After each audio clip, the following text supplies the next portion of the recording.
샬롬. 7월 19일 매일 성경 말씀 묵상을 주님의 이름으로 시작합니다.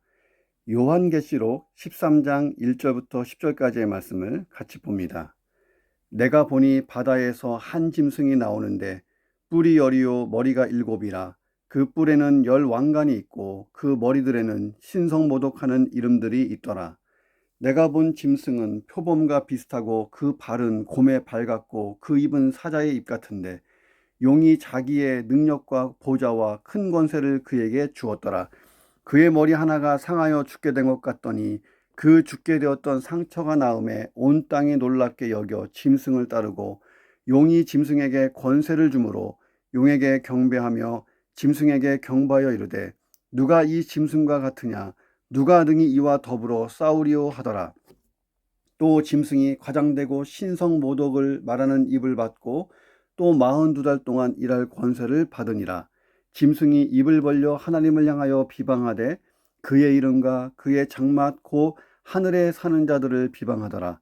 또 권세를 받아 성도들과 싸워 이기게 되고 각 족속과 백성과 방언과 나라를 다스리는 권세를 받았으니 죽임을 당한 어린 양의 생명책에 창세 이후로 이름이 기록되지 못하고 이 땅에 사는 자들은 다 그 짐승에게 경배하리라. 누구든지 귀가 있거든 들을지어다. 사로잡힐 자는 사로잡혀갈 것이요 칼에 죽을 자는 마땅히 칼에 죽을 것이니 성도들의 인내와 믿음이 여기 있느니라. 아멘. 자, 우리가 읽은 이 본문은 사탄의 세력으로부터 극심한 박해를 받는 치환련 대환란 중에 후 3년 반 때의 교회를 보여줍니다. 자, 이 전 3년 반 때는 하나님의 보호하심 아래 교회가 급성장하는 시기라 그랬잖아요. 그래서 교회가 강해지고 성장하고 하는 시기입니다. 자, 그런데 예수님 재림이 가까울수록 극심한 박해가 일어나는데 그게 후 3년 반이에요. 그러니까 1년, 2년, 3년 반, 딱 이게 문자적인 숫자가 아니라 상징적인 수입니다. 예수님의 재림이 가까울수록 극심한 박해가 일어납니다. 자, 사탄은 하늘에서 패했어요. 그 미가엘과 그 천사들과의 전쟁에서 패하잖아요. 땅에서도 패했어요. 예수님의 십자가의 죽음과 부활로 사탄은 머리가 깨졌습니다. 그러니까 완전히 패망한 거예요. 자기가 의도한 뜻을 이루지 못하고 자기의 입지를 하늘에도 땅에서도 상실했습니다. 자, 그리고 자기의 멸망은 확정돼 있어요. 사탄이 잘 알고 있어요. 그러니 교회와 성도를 공격해요. 왜? 교회의 사역이 예수님의 사역의 연장이라 그랬잖아요. 교회가 복음 전도 영혼 구원의 사역을 마치는 날 예수님은 재림하실 거고 이후 최후 심판이 벌어지고 사탄은 지옥에 꼴이 나는 일이 생깁니다. 그러니까 최후의 발악을 하는 거죠. 우리가 살고 있는 이 시대는 이미 후 3년 반에 들어와 있는 시대고 앞으로 예수님 재림 때까지 더 심해질 것입니다. 이 본문을 한번 묵상하겠습니다. 첫째, 사탄은 마지막 시대의 적그리스도를 통해 교회와 성도들을 공격한다는 거예요. 자, 적그리스도라고 하는 용어를 잘 이해해야 됩니다. 자, 1절에 보니까 요한은 바다에서 나오는 한 짐승을 봤어요. 이 짐승의 생김새는 아주 안 좋아요. 그러니 아주 나쁜 짐승이에요. 자, 이 바다 짐승이 무엇을 상징하느냐? 이것은 적그리스도를 상징하고 있습니다. 적그리스도. 자, 4절에 보니까 붉은 용, 이 붉은 용, 사탄이 이 바다에서 올라온 짐승, 적그리스도에게 자기의 권세를 줍니다. 자, 사탄이 이제 예수님께 패하고 난 다음에 교회와 한판 전쟁을 벌일 것인데 자기가 직접 나서서 교회와 싸우는 것이 아니라 적그리스도를 통해서 대리전쟁을 치를 것을 예고하고 있습니다. 자, 그래서 교회는 예수님 재림 때까지 이 적그리스도와 영적 전쟁을 치열하게 치르게 된다는 거예요. 자, 그럼 궁금하잖아요. 이 적그리스도가 뭐냐는 거예요. 뭐냐. 이 적그리스도, 바다에서 올라온 이 짐승을 해석하는데 두 가지 신학적 해석이 있어요. 첫째는 역사 속에 등장했던 또는 현재 있는 앞으로 등장할 한 개인을 뜻한다 하는 해석이에요. 자, 초대교회 당시에 교회를 강력하게 핍박한 네로 황제가 적그리스도다. 도미티안 황제도 적그리스도. 2차 세계대전을 일으킨 히틀러도 적그리스도. 요즘에 같으면은 이제 뭐 전쟁 광인, 뭐 푸틴 막 이런 사람들을 갖다가 또는 교황, 심지어는 교황까지도 막 적그리스도로 이렇게 모든 악한 사람들을 여기에 대입을 시켰어요.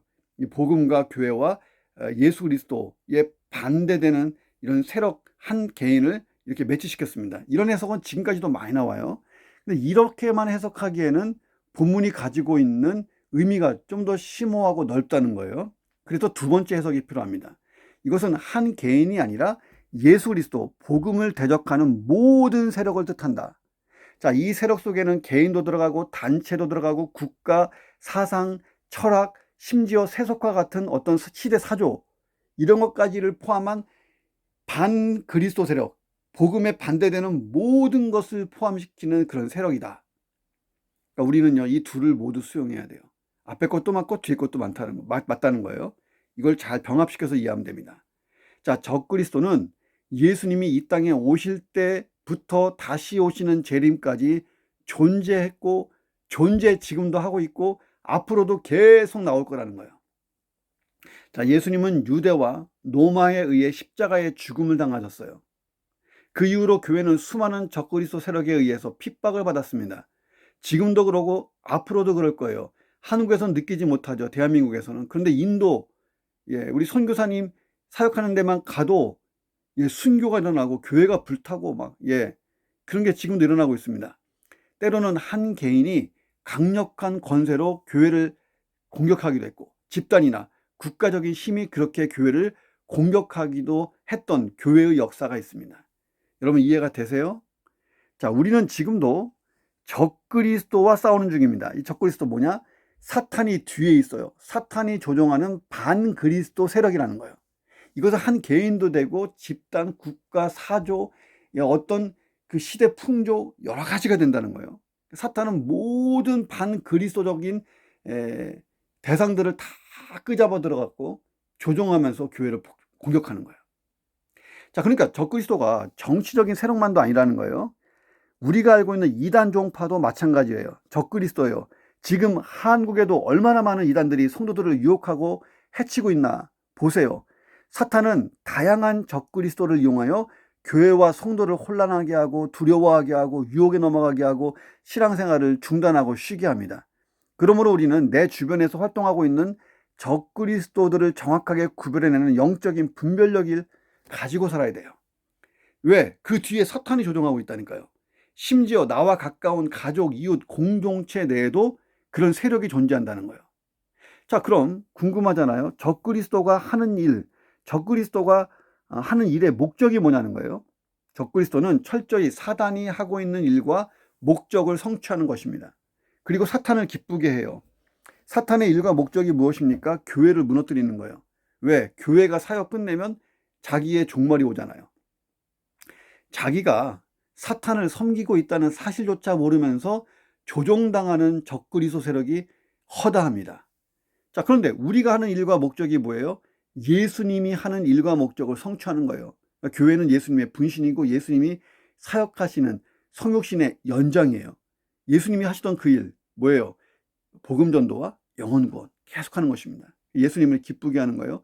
우리는 예수님을 뒤따르고 있고 예수님을 닮아가는 것을 삶의 목표로 합니다. 우리는 그 모든 게 분명해요.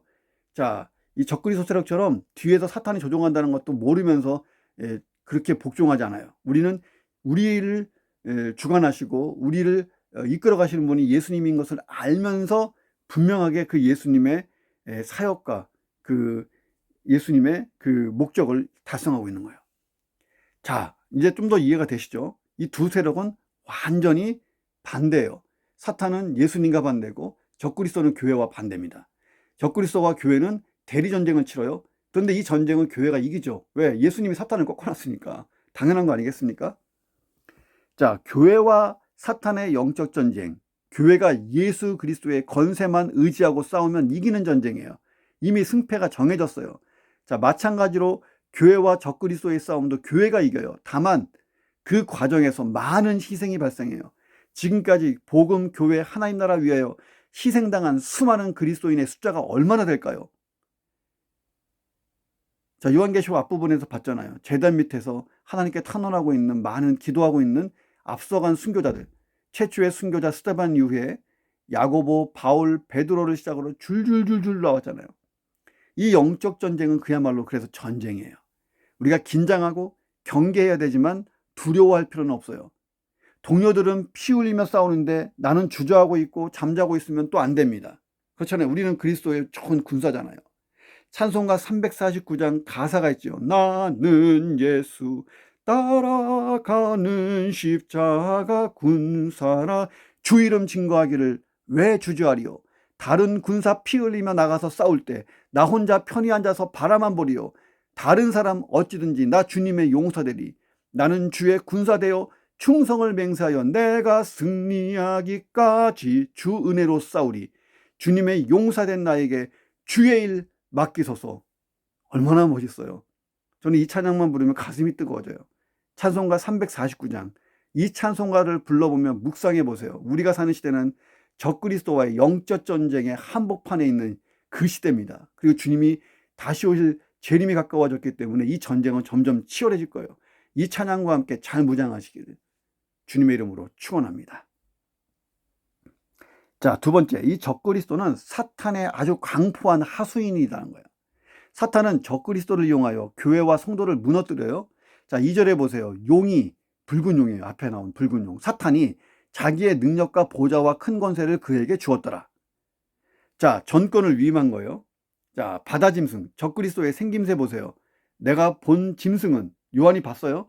표범과 비슷하고 그 발은 곰의 발 같고 그 입은 사자의 입 같은데, 이 표범은 날쌘의 상징이고 곰은 우직하고 심과 끈기의 상징입니다. 사자는 용맹성과 지배력을 상징하고 있어요. 이 표범과 곰과 사자의 공통점이 뭐냐? 맹수예요. 막 뜯고 잡아당기고 깨물고. 자, 그러므로 이 적그리스도 세력은 교회가 그렇게 만만하게 볼 상대는 아니라는 거예요. 사탄의 능력과 권세가 부어져 있어요. 자, 사탄은 이들을 통해 교회를 공개적으로 또는 조직적으로 박해해왔고 앞으로 그럴 것이며 주님 재림할 때는 아주 심각할 거라는 거예요. 적그리스도는 대종말 사건 직전에 나타날 이 사탄으로부터 정권을 이어받은 아주 강포한 사탄의 똘마니 하수인이에요. 그렇지만 우리에게는 절대적 승리를 확정하는 예수 그리스도의 권세가 있어요. 예수 그리스도 이 이름으로 명령하면 게임 끝나잖아요. 교회와 성도는 복음 증거와 영원 구원을 위해 존재해요. 적그리스도는 이 일을 막기 위해 존재해요. 왜? 사탄의 목적이 그거예요. 교회를 막는 거예요. 복음 증거 못하게, 영원 구원 못하게, 그래서 자기의 종말이 안 오게, 예수님 재림 못하시게. 자, 우리는 예수 그리스도의 권세와 능력을 덧입고 싸우고 있어요. 적그리스도는 사탄의 권세와 능력으로 싸우고 있어요. 누가 이길까요? 우리가 이겨요. 왜? 예수님이 사탄을 패배시켰다 그랬잖아요. 창세기 3장에 나오는 여자의 후손으로 오신 메시아가 뱀의 후손이라고 하는 그 사탄의 머리를 깨버리잖아요. 승패가 갈린 싸움을 우리가 지금 하는 중입니다. 그런데 그 과정은 정말 처절할 때가 많아요. 지금도 선교지 곳곳에서 치열한 전쟁이 일어나요. 놀라운 것은 영적 전쟁이 치열한 곳에 가보면 교회가 사라질 것 같은데 교회가 더 많이 세워져요. 인도 북부가 지금 그렇잖아요. 많은 회심이 일어나고 있어요. 교회와 성도는 이런 영적 전쟁을 통해서 더 강해지는 거예요. 더 순결해져요. 더 거룩해집니다. 자, 그런 교회는 사탄이 벌벌 떠는 포스를 지니고 있어요. 대한민국에 그런 교회가 많아야 돼요. 등치만 크고 그냥 유명무실한 그런 교회 말고 더 강하고 더 순결하고 더 거룩하고, 이건 숫자의 문제가 아닙니다. 작은 수로도 세상을 구원할 수 있잖아요. 사단이 벌벌 떠는 포스. 자, 우리 교회가 그런 교회, 내가 그런 강력한 그리스도인 되기를 주님의 이름으로 축원합니다. 세 번째는요, 적그리스도는 하나님을 모독하고 예수 그리스도 복음을 대적하는 특징이 있다는 거예요. 그러니까 딱 눈에 띄어요. 자, 바다 짐승의 모습을 보세요. 뿔이 10개, 머리가 7개, 그 뿔에 10 왕관이 있고 그 머리에 가만히 보니까 신성모독하는 이름들이 막 덕지덕지 붙어 있어요. 자, 12장에 나온 붉은 용, 사탄의 모습하고 좀 닮았습니다. 바다 짐승, 적그리스도가 붉은 용, 사탄의 대리자라는 것을 확실하게 보여주는 표현입니다. 또 가만히 보면 예수님 모습하고도 조금 비슷해요. 흉내를 낸 거예요. 흉내. 적그리스도는 흉내를 잘 내요. 자기가 메시아, 구원자, 마지막 시대의 사람들을 자유케 할 그리스도라고 가장하면서 사람들로 하여금 자기를 섬기게 해요. 자, 오늘날 사이비 이단들의 교주를 보세요. 안상홍이, 신천지의 누구죠? 이만희나 다 보세요. 옛날에 통일교의 예. 또 그 전도관의 박태선이나 예. 문선명 몽땅 비슷한 일을 해요. 내가 그리스도요, 내가 구원자요, 내가 메시아요, 나를 통해 구원 뭐 이런 얘기를 하잖아요. 다 적그리스도들이에요. 자, 그러나 이 적그리스도가 결정적인 곳에 가면 예수 그리스도와 달라요. 무엇이 다를까요? 예수 그리스도는 모든 영광을 하나님께 돌려요. 자, 예수님이 이 땅에 오셔서 하나님의 뜻을 그대로 이루셨잖아요. 하나님의 계획하신 구속사 그대로 십자가의 죽음과 부활을 담당하시고 이 땅에 교회를 세우시고 복음을 증거하셨어요. 자, 그러나 적그리스도는 하나님을 모독해요. 바다짐승의 머리에 신성을 모독하는 이름들이 있었잖아요. 하는 일이, 머리는 대표잖아요, 대표. 그들이 하는 일이 늘 그런 일이라는 거예요. 하나님을 대적해요. 눈에 보이게 안 보이게 대적해요. 적그리스도는 하나님을 모독하고 스스로에게 신적인 영광을 돌리는 거예요. 결국은 나를 섬기라는 거예요. 나를 섬겨라. 자, 과거 로마 제국 시대에 스스로를 신격화해서 내가 주다, 내가 신이다 자칭한 황제들이 많았어요. 로마 시대에 여러 가지 종교들이 다 공식적으로 인정됐습니다. 그런데 그 중에서 로마 황제 숭배는 가장 엄격한 종교였어요. 국가 종교였습니다. 공인. 예. 당시 황제는 누구나 할 것 없이 자기를 신격화했어요. 자기를 숭배하게끔 강요했습니다. 황제 숭배를 거부하는 종교는 다 이단이 됐어요. 그 많은 종교들이 다 황제 숭배를 오케이 받아들였어요. 우리 일제시대 때 그 저기 신사참배 받아들이는 것처럼. 자, 그런데 교회는요, 피 흘리는 싸움을 했어요. 그러니까 교회는 로마 제국 입장에서, 황제 입장에서는 이단인 거예요. 그 박해를 가했습니다. 자, 오늘날에도 이 같은 적그리스도는 부지기수로 많아요. 세속 권력을 가지고 성도를 박해하거나 하나님을 모독하는 자들, 그런 세력, 그런 집단, 그런 국가, 거짓 복음으로 자기를 그리스도라고 주장하는 그런 교주들. 예. 한국에 있는 하나님의 교회 보세요. 하나님의 교회. 어떻게 한 인간이 하나님이 돼버렸어요. 많은 사람이 진짜 그가 하나님이라고 믿고 경배해요. 딱 적그리스도인데 말이죠. 어떻게 되는 거예요? 함께 진짜 지옥의 불못에 던져지는 거잖아요. 우리 시대는 더 위험한 적그리스도가 존재해요. 자, 지금부터 잘 들어보세요. 이것도 적그리스도예요. 우리 시대를 이렇게 얘기합니다. 모든 것이 불확실한 불확실성의 시대. 그래서요, 진리라는 것은 구별되는 것이라고 말하지 않아요. 진리는 모든 것이 진리일 수 있다. 선악을 구분하는 기준 역시 명확한 게 아니라 사람에 따라 다를 수 있다. 상대주의, 무섭습니다. 자, 이런 현 시대를 사는 우리들이, 현대인들이 이렇게 생각해요. 내가 진리를 판단하는 기준이 되는 거예요. 자, 그래서 나에게 옳고 나에게 좋고 나에게 유익하면 다 진리라는 거예요. 요즘에 범죄자들 봐요. 범죄해놓고 뻔뻔하잖아요. 나에게 옳고 나에게 좋으면 내가 유익한 것은 진리라고 생각해요. 난 그거 진리라고 생각해서 사람도 죽이고 뭐 했다는 거예요. 이게 얼마나 무서워요. 하나님과 하나님의 말씀을 진리 판단의 기준으로 세워두던 이전의 시대, 이전에는 신자든 불신자든 한 가지 분명한 진리가 있었어요. 신의 그분이 하나님이든 아니든 어떤 절대적인 어떤 그 진리가 있다는 거예요. 예. 타협될 수 없는 절대 진리. 예. 자, 우리는 그분이 하나님 말씀이라고 생각하죠. 예. 근데 요즘에는 뭐예요? 다 상대적이라는 거예요. 내가 진리 판단의 기준이에요. 자, 그래서 어떤 개인이 유튜브에서 하나님을 모독하고 자기를 하나님 위치에 막 세워서, 이거 적그리스도와 딱 닮았잖아요. 우리 주변에 얼마나 많은지 몰라요. 심지어 교회의 목사나 성도들 중에도 적그리스도 같은 인간들이 많다는 거예요. 자, 그럴수록 우리는 진리, 하나님 말씀 위에 굳건하게 서서 그걸 분별할 줄 알아야 됩니다. 자, 그렇게 잘 분별하는 하루가 되기를 주님의 이름으로 축원합니다.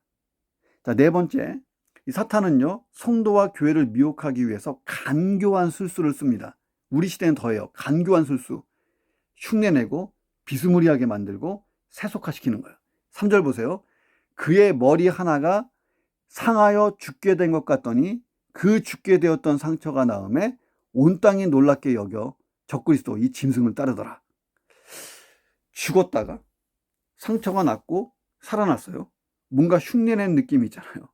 이 적그리스도 세력이 예수 그리스도의 십자가 죽음과 부활을 흉내낸 거예요. 자, 예수님의 사역 중에 가장 큰 사역은 뭐냐면 십자가 대속의 죽음, 그래서 많은 사람을 하나님 앞으로 인도하는 구원의 역사, 부활의 역사를 일으키신 거예요. 예. 자, 그것을 흉내낸다는 거예요. 자, 큰 것을 흉내낼 정도니 작은 것은 다 흉내내겠죠. 비스무리하게 만드는 거예요. 그러면서 뭐라 그래요? 내가 그리스도야. 내가 그리스도야. 자, 이 땅에 내가 메시아라고 하는 인간이 얼마나 많아요. 전 세계적으로 보면 더 많고, 적그리스도는요, 말세에 아주 간교한 술수를 써서 성도와 교회를 흔들 거를 예고하는 거예요. 그러니까 성경의 진리를 정확하게 알고 말씀을 묵상하지 않으면 쉽게 이단에 넘어가거나 짓밟힐 수 있어요. 자, 그리스도를 모방하여 자기가 그리스도인 것처럼 가장을 합니다. 그래서 신자든 불신자든 자기를 경배하게 하고, 처음에는 잘해주다가 나중에는 짓밟아서 죽여서 지옥으로 같이 가는 거죠. 자, 물론 신자보다 불신자들이 더 적그리스도를 열광하고 현혹되면서 따라갈 거예요. 4절에 보니까 누가 이 짐승과 같으냐, 누가 등이 이와 더불어 싸우리오, 이가 메시아가 아니냐, 우리의 구원자가 아니냐 탄성을 지르면서 이 용과 짐승에게 경배하는 모습을 보여줍니다. 우리 주변에 예수님이 그리스도입니다. 그분 예수 그리스도는 부활하신 생명의 주님, 우리 영혼의 주인, 천국의 주인, 우리를 천국으로 인도하는 길과 진리와 생명이십니다. 막 이렇게 외쳤는데, 이런 복음을 듣고 미쳤어? 미쳤어? 예수가 어딨어? 라고 조롱하던 사람들이 눈에 보이는 예수님을 비스무리하게 흉내낸 적그리스도가 나타나서 쇼맨십을 하고 거짓을 막 설파하고 가짜를 막 보여주는데 철저히 속아 넘어가서 그가 메시아라고 생각하고 그의 종이 돼버립니다. 사탄은 하나님의 백성인 성도들을 넘어뜨리기 위해서라면 어떤 일도 다 할 거예요. 자기가 싫어하는 예수 그리스도의 행적까지도 막 흉내내잖아요. 따라하기까지 하잖아요. 십자가의 죽음과 부활을 흉내냈으니 나머지는 말다 했죠. 비스무리하게 계속 만들어낼 거예요. 그러므로 내가 깨어있지 않으면 안 돼요. 좋은 교회 속에 있어야 돼요. 말씀을 제대로 가르치는 교회 안에 있어야 되고, 복음 증거와 영혼 구원이 교회 사명의 1순위가 된 교회에 있어야 되고, 우리 지구촌 교회 모든 교회들이 그렇잖아요. 민족 치유, 세상 변화, 복음 전도와 하나님 나라 확장의 명분을 가지고 우리는 예수를 따라가는 평신도 선교사, 예수 닮은 사람들, 교회가 뭐예요? 선교 전진기지, 하나님 나라의 전진기지. 그 교회는 뭐 하는 곳이에요? 성도를 훈련시켜서 세상에 파송하는 곳이잖아요. 목회자들이 그 일을 앞서서 하는 거고. 자, 깨어 있어야 돼요. 성도들을 돕는 선한 천사인 양 행세하지만, 그래서 이 적그리스도는 잘 발견하지 못할 수 있지만 우리는 잘 찝어내야 됩니다. 놀라운 것은요, 사탄이 자기 은사를 교회에다가 심어요. 여기 무서운 얘기입니다. 성령님이 주신 은사가 아니고 사탄이 준 은사가 있다는 거예요. 그래서 그 사람이 능력 있어 보이지만 그건 성령님으로부터 은사가 아니에요. 이 교회를 상당히 혼란하게 하는 사람들이 있어요. 자, 사도 바울이 고린도 교회에서 일어난 혼란을 수습하는 과정에서 이런 얘기를 합니다. 고린도후서 11장 13절부터 보세요. 그런 사람들은, 그런 사람이라는 것은 뭐냐면 능력도 있고 말도 잘하고 지혜도 있어 보이지만 성령의 은사가 아니라 악한 영들의 은사, 사탄의 앞잡이가 된 그 사람들은 거짓 사도요, 속이는 일꾼이다. 자기를 그리스도의 사도라고 가장하는 자들이다. 그 이상하게 보지 마라. 사탄이 원래 그런 광명의 천사로 가장하기를 좋아하는 분장술에 뛰어난 놈이다.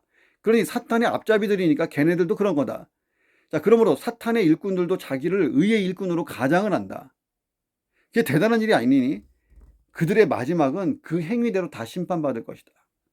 야, 초대교회 고린도 교회 안에도 적그리스도가 있었다는 거예요. 자, 우리 시대에도 교회 안에 적그리스도, 심지어는 목회자 중에도 있다는 거예요. 야, 요즘도 교회 정문에 이런 배너를 봤어요. 신천지 아웃. 근데 요즘은요, 하나님의 교회가 더 문제예요. 앞으로 또 거한 이단이 또 나올지 몰라요. 우리는 진리 위에 서야 되고 진리가 아닌 것을 분별해낼 줄 알아야 되고 적그리스도의 특성을 알고 아닌 것과 대적하여 싸울 줄 아는 믿음의 용기가 있어야 할 줄로 믿습니다. 자, 5절에 보니까 이 짐승의 입을 보세요. 과장되고 신성모독하는 입이에요. 그러니까 쉽게 얘기하면 이 적그리스도 세력은요, 입만 열면 소위 뻥 치는 거예요. 뻥. 입만 열면 뻥, 거짓말, 속이고 그런 척하고 비스무리 흉내내고, 입만 열면 하나님을 대적하고 복음을 대적하고. 자, 그런데 그래봐야 이 적그리스도의 활동은 42개월로 정해졌어요. 42달 동안만 일할 권세를 받았어요. 누가 권세를 준 거예요? 사탄이 준 게 아닙니다. 하나님이 주신 거예요. 하나님의 허용 범위 안에 있을 뿐이에요. 자, 예수님의 재림과 최후의 심판이 일어나면 붉은 용 사탄, 바다짐승 적그리스도, 그 모든 악한 세력이 다 지옥으로 꼴이 날 거예요. 자, 그러니 후 3년 반 최후의 이 대환란은요, 교회 입장에서는 힘들고 어려운 영적 전쟁의 싸움터지만 잘 이기면 우리에겐 큰 상급이 기다려요. 그리고 마귀와 그 모든 세력들은 어떻게 돼요? 멸망을 향해 가는 거예요. 어떻게 보면 포커스가 교회의 환란에 있는 것 같지만 하나님이 그 악한 것들을 허용하는 이유는 뭐냐면 매를 벌어서 하나님의 그 기준, 언약 기준에 맞지 않는 그 모든 것들을 전부 다 갖다가 쓸어서 지옥에 집어 넣는 것입니다. 어떻게 보면 사탄을 향한 최후 심판, 멸망의 심판이 대환란의 초점일 수도 있다는 것입니다. 두 가지가 같이 있어요. 자, 이 대환란 기간에 교회는 더 단단해질 거고, 정말 알곡과 가라지가 딱 구분될 거예요. 자, 끝까지 남은 자가 되시기를 주님의 이름으로 축원합니다.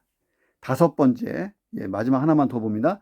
어느 편에 설 것인지 선택해야 돼요. 이 선택은 영혼을 좌우한다는 거예요. 6절 보세요. 짐승이 입을 벌려 하나님을 향하여 비방하되 그의 이름과 그의 장막 곧 하늘에 사는 자들을 비방하더라. 자, 하늘에 사는 자들은 이미 앞서간 신앙의 선조들을 뜻하기도 하지만 우리를 상징하기도 해요.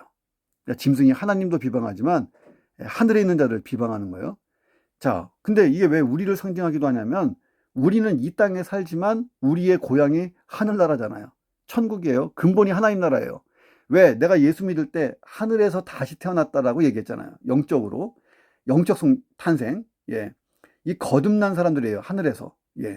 자, 7절에 보니까 그 거듭난 우리가 이 땅에 내려와 있는 거잖아요. 그러니까 사탄이 하늘에 있는 자들을 막 욕했다 그러는데 우리를 향해서 지금 막 욕하면서 덤비는 거예요.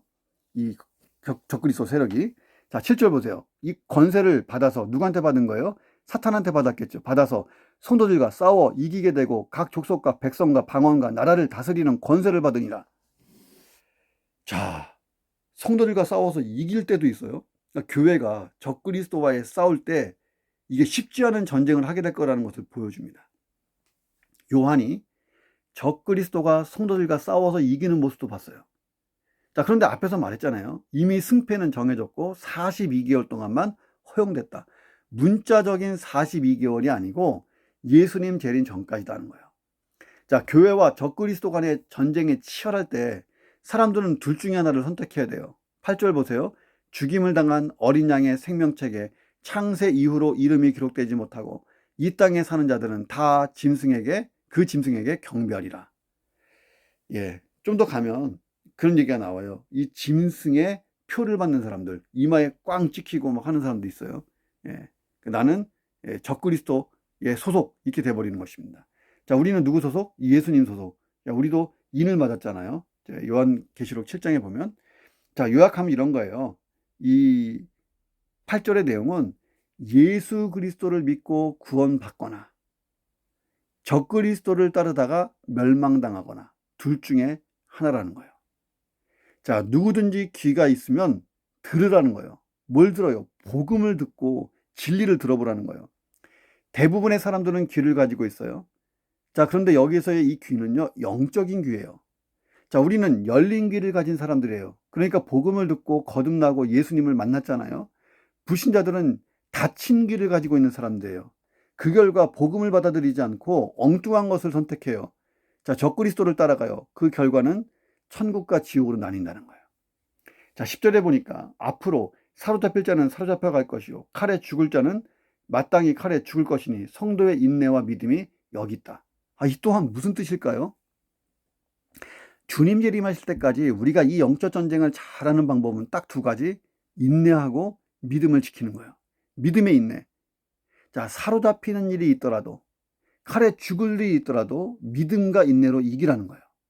자, 예수님이 이거를 예고하셨어요. 누가복음 21장 12절 곳곳에 큰 지진과 기근과 전염병이 있겠고 또 무서운 일과 하늘로부터 큰 징조들이 있으리라. 이 모든 일 전에 내 이름으로 말미암아 너희에게 손을 대어 박해하며 회당과 옥에 넘겨주며 임금들과 집권자들에게 앞에 끌어가려니와. 자, 이런 일들이 벌어질 거라는 거예요. 자, 그래서 믿음과 인내가 필요하다는 거예요. 자, 그런데 걱정할 이유가 없어요. 하나님이 저와 여러분의 신앙적인 수준에 맞게끔 견딜 만한 것을 허용하세요. 자, 이 사람은 죽음의 위협을 견뎌야 되는, 순교를 각오해야 되는 그런 현장까지 가야 되는 사람인데, 이 사람의 믿음은 그걸 감당할 만한 믿음이 아니면 하나님 허용하지 않으세요. 예. 거꾸로 막 예수 부인하고 도망가면 어떡할 거예요? 예. 허용하지 않습니다. 수준에 맞게 해요. 너무 걱정하지 마세요. 하나님이 여러분에게 순교를 각오해라 할 때는 그만한 믿음과 인내가 준비됐을 때 시키시는 거예요. 자, 우리가 어떤 모양의 어떤 어려움을 당하더라도 이겨낼 능력을 공급하세요. 자, 그리고 모든 것은 역전될 거예요. 사탄과 적그리스도의 모든 세력이 다 지옥에 던져지는 것을 우리가 두 눈으로 본다고 했잖아요. 할렐루야. 자, 믿음으로 오늘 본문을 묵상해 보면서 우리 시대를 잘 분별해 살기를 주님의 이름으로 축원합니다. 기도합니다.